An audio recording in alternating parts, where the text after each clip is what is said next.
Ada cewek cantik, masih bocil sih menurutku, masih 17 tahun. Tapi bisa-bisanya loh dia itu ngejual ginjal pacarnya ke Myanmar seharga 100.000 renminbi atau kalau dirupiahkan itu 200 jutaan.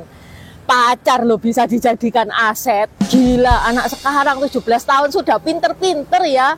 Intan mah dulu 17 tahun masih bego, masih lugu, masih polos. Jangan kan jual pacar, jual kaos oblong aja nggak kepikiran. Kemarin Intan ngebahas cucu 9 naga yang nyawanya hilang gegara pacar. Hari ini gegara pacar juga Intan mau membahas seorang cowok yang masih muda kejeblos di camp Myanmar. 大家好，我叫 Intan， 欢迎来到我的频道 Dynasty 消息。Kalau teman-teman suka sama kaos yang Intan pakai, ini kaos custom marga ya. Teman-teman bisa custom marga sesuai dengan marga teman-teman sendiri.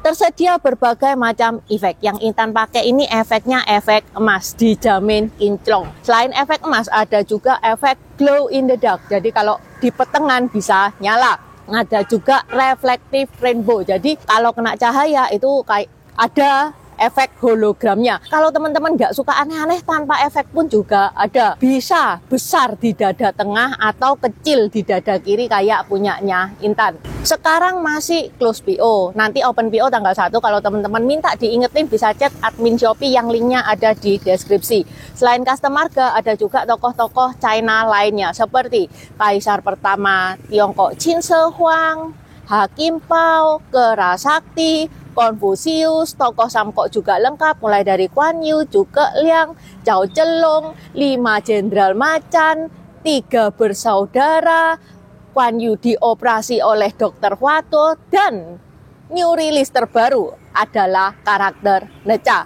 Okay, let's start! Ini kedua kalinya ya Intan ngebahas tentang kasus scam yang ada di Myanmar. Yang pertama itu aktor yang diculik ke camp Myanmar. Ya semoga ini jadi pembelajaran supaya teman-teman lebih berhati-hati kalau pergi ke Myanmar atau Kamboja. Wes nggak usah tergiur kalau diiming-imingi gaji yang tinggi banget.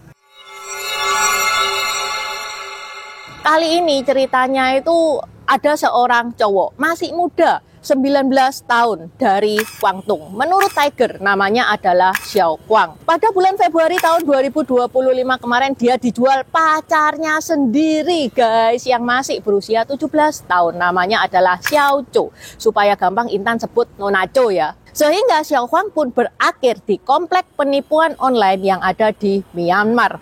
Kok bisa kejadiannya kayak gimana? Jadi Xiao Guang sama Nona Cho itu ketemu di tempat biliar.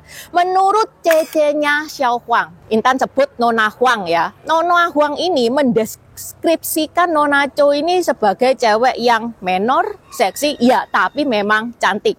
Nona Cho ini bawa tas-tas yang bermerek. Jadi kayaknya kalau Intan nilai nih ya, Nona Huang itu orang yang cukup berada loh. Soalnya kalau ngebawa tas-tas yang bermerek gitu, dan kalau misalkan nggak kelihatan banget jeleknya, itu biasanya nggak ada yang tahu. Kecuali orang itu punya tas-tas yang bermerek, itu pun aja belum tahu. Kalau memang jahitannya bagus banget, belum tentu tahu kalau tas itu palsu. Nacho ini ngaku-ngakunya itu dia orang Hokkien dari keluarga yang sangat tajir melintir.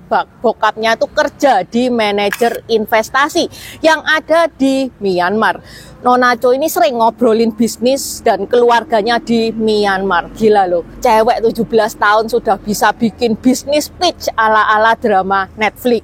Menurut Nona Huang kepada Xiaoxiang Morning Post, adiknya alias Xiao Huang itu bucin akut sama Nona Xiao ini. Dan Nona Xiao ini berulang kali ngajak Xiao Huang ngerengek untuk pergi ke Myanmar. Ayolah yang kerja sama bokapku lah yang, aku lo sudah cinta sama kamu, aku pengen kamu kerja di perusahaanku soalnya kamu bla bla bla bla bla bla, kayak gitu ya. Ya namanya orang bucin. IQ 300 itu bisa jadi minus 100 ya. Xiao Huang iya aja, aku sudah punya pacar cantik, tajir pula. Akhirnya bulan Februari 2025 kemarin, Xiao Huang bersama dengan Nona Cho pergi ke Bangkok tanpa sepengetahuan keluarganya Xiao Huang. Keluarganya Xiao Huang aja tahu setelah Xiao Huang itu update story di sosmed. Ya udah, nggak bisa apa-apa. Plot twistnya pada saat di perbatasan Thailand dan Myanmar, Nona Cho ini itu tiba-tiba pamit kepada Xiao Huang, yang sebentar, aku ada keperluan, aku mau keluar sebentar. Sehingga Xiao Huang ditinggal sendirian.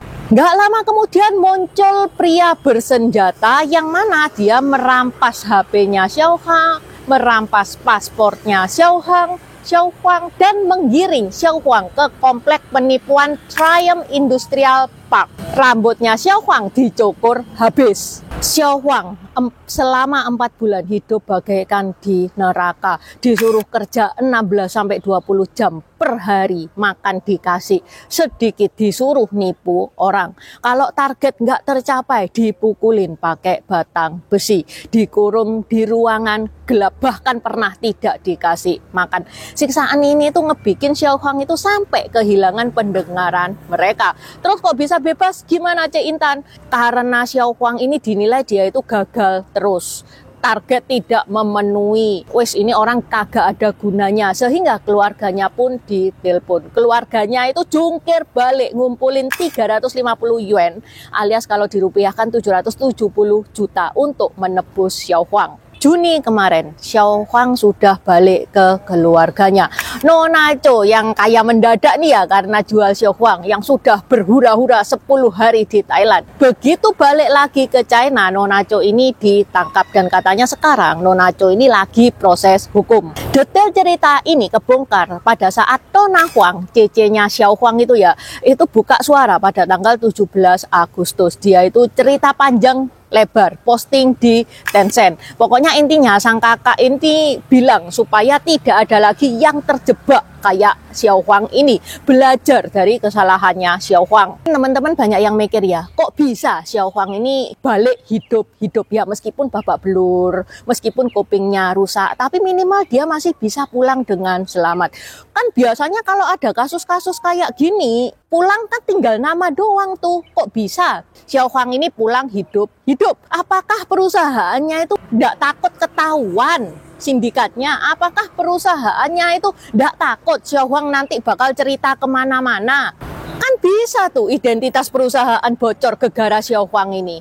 Menurut AFP dan Reuters, sindikat ini tidak peduli identitasnya bocor. Toh korban-korbannya itu pada saat perjalanan matanya itu ditutup. Jadi andai kata dia ngomong pun nggak akan sampai tepat 100% kayak gitu karena matanya ditutup. Itu yang pertama. Yang kedua, ini sindikat. Mereka itu main di area abu-abu di perbatasan Myanmar Utara yang dikuasai oleh milisi bersenjata. Kalau korban cerita, ya udah mereka cuek, toh mereka punya backingan. Terus kenapa Xiao Huang ini dilepaskan? Ya karena nggak ada gunanya di dalam, diajari nipu online tetap bego, dihajar setengah mampus juga tetap nggak bisa kerja, dijadikan sindikat juga bikin sumpek. Ya udah, diteleponlah keluarganya, diminta itu 770 juta rupiah. Sindikat ini ya guys ya, mereka itu juga butuh reputasi loh. Sindikat ini kan sudah terkenal di mana-mana, yang dia culik itu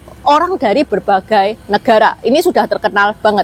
Kalau semua itu kembali dalam keadaan terbujur kaku setelah orang tuanya itu ngebayar tebusan, kedepannya nggak akan ada yang ngebayar tebusan lagi. Lagi pula si sindikat ini juga ribet lah kalau ngurusin rakyat kayak gitu, sehingga sindikat ini sebenarnya tidak membunuh.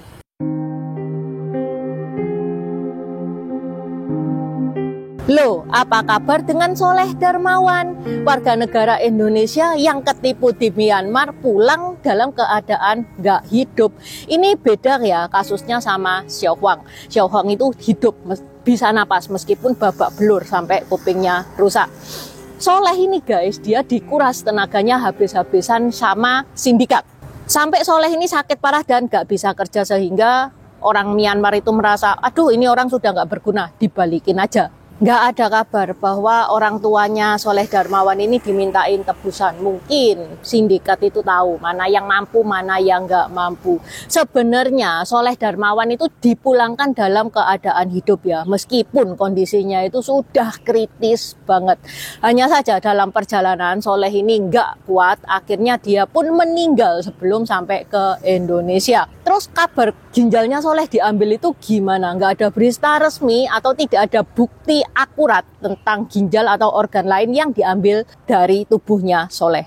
Menurut dokumen dari Rumah Sakit Kamboja, penyebab meninggalnya Soleh itu pendarahan saluran pencernaan alias gastrointestinal bleeding. Tapi pas keluarganya mandiin jenazahnya Soleh, dia itu melihat kayak ada luka sobek di pinggang, yang mana akhirnya keluarga itu menduga bahwa ginjalnya Soleh diambil. Tapi enggak kayak gitu. Luka itu ada beberapa kemungkinan. Bisa jadi karena bekas alat medis atau infus gede. Bisa jadi juga karena kekerasan yang dilakukan oleh sindikat selama di Myanmar. Kita kan nggak tahu Soleh itu di Myanmar itu diperlakukan kayak gimana. Yang pasti Soleh bakal diperlakukan tidak baik lah selama ada di sana. Tapi belum ada bukti yang sah ya sampai sekarang itu. Kalau ginjal diambil itu masih berupa dugaan doang, dugaan keluarganya Soleh doang. Belum ada data resmi yang mengklaim hal itu. Jadi gini loh guys, intinya semua pekerjaan yang too good to be true. Ada lowongan pekerjaan, nggak perlu pakai skill, tapi gajinya lebih besar daripada gaji DPR Indonesia. Itu teman-teman patut dong curiga. Karena kalau begitu masuk di scam ini, tenaga bakal diperas habis-habisan, kerja 16-20 jam per hari, nggak berguna juga digebukin, nggak langsung dimatiin dor, nggak langsung didor kayak gitu ya, tapi disiksa pelan-pelan sampai ya organnya itu ada yang rusak, sampai benar-benar nggak berguna barulah dilepasin. Semoga dengan adanya video ini teman-teman nggak ada lagi yang kejebak di sana. Oke, sampai di sini dulu bahasan Intan hari ini. Saya Kuan Kan Cai-Chen. Terima kasih udah nonton channel ini sampai habis. Dukung aku terus berkarya dengan klik subscribe dan bunyikan lonceng di bawah ya guys.